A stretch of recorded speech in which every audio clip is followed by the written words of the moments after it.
everybody. My name is Bob and I am with Novatto, and I'm here today to talk to you about some of our drains for the bathroom, and I'm going to highlight some features, kind of some applications as to where do you want to install them and kind of with what sink and kind of for what purpose. So hopefully after this video you have a pretty good idea as to what drain is suitable for your sink. So first off, we have 4 different types of drains for the bathroom. We have the umbrella here, we have the pop-up, we have the strainer, and then we have the pop-up with overflow.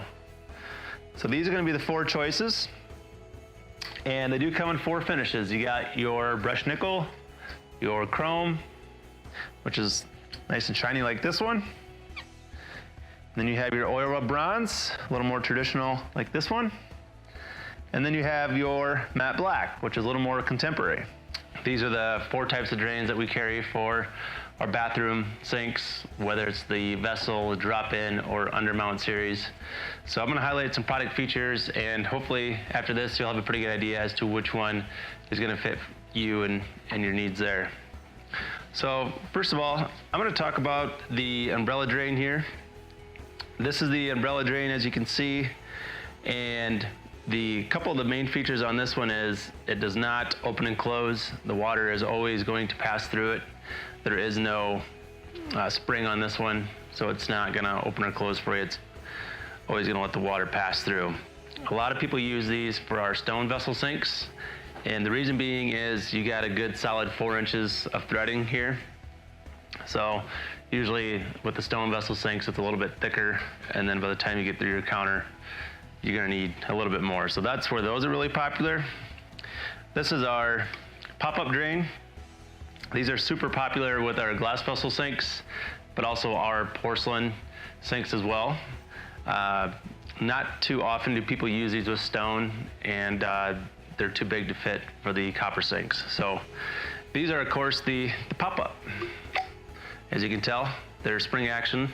So you push down, it opens, push down again, it releases. So these are, the cool thing about these is these actually will twist off as well. So if you want to clean, you can easily twist them off and clean any debris out if need be. And these are the strainers.